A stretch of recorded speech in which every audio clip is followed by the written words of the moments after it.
Dead Rising for the Xbox 360. This one's from Capcom. That's right. What'd you think of Dead Rising? Well, you know, I mean, here they're Capcom. They love their zombies. You know, they've been feeding off the Resident Evil for a long time, Yes, and now we're taking a new. This has nothing to do with the Resident Evil license, but yet there's more zombies. And I need to say this up front. Yeah.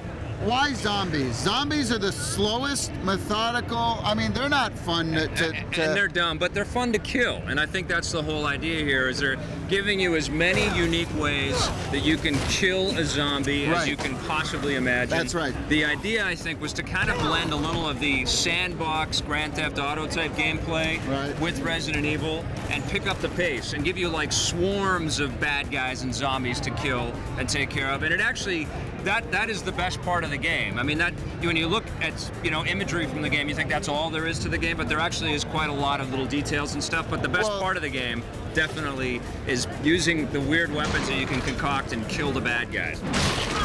Well, the game starts out with a really incredible cinematic. Yes. I mean, they've really got the sense of storytelling down a lot in this one, and I mean, it really does feel like you're watching the beginning of a part of a movie. And I like the story too. I like the fact that you're playing a photojournalist. His name's Frank West, and he's like basically going into the war zone of this town that's been taken over by zombies. And he's taking pictures as he's flying in a chopper, and then he lands on a shopping mall and has to kind of work his way through the mall. And he meets survivors, and they send him off on little different missions, and you can actually have people join you for some of the stuff, and you can give them commands.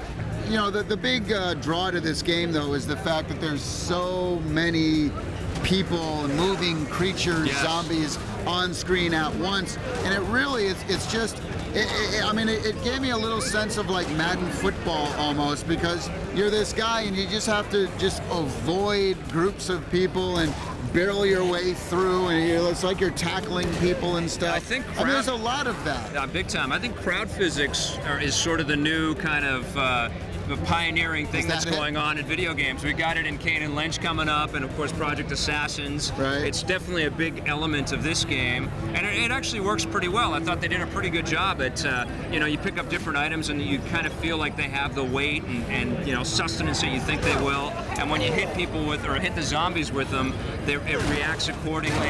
One of the unique things as well is that the whole story actually takes place in 72-hour period. Yeah, that's right. And almost like, I don't want to say it's real time, but it's real time from within the game. Yeah, in the game world it is. Like the show 24. Yeah, it's kind of like that. So basically you have to solve the different sort of mysteries, the cases that are thrown up at you in the game, and you have to get your best story and get out of there before the zombies crush you and kill you. So it's a kind of an interesting dynamic, but they've set up a really weird save system. So you can kind of paint yourself in the corner and get stuck without enough kind of time to get to the next mission. That's the problem. If you save at the wrong point, you have to start the game pretty much all over again from the beginning. And it does get really hard because you are swarmed by different creatures. And when you're trying to take photos, especially, like up your score and beat those kinds of the journalist type missions. It just doesn't have the depth of gameplay as, say, Shadow of the Colossus or a Resident Evil 4. Yeah, it's not Resident Evil 4. But it is damn good. I'm going to give Dead Rising an 8 out of 10. What about you? I'm giving it a 7.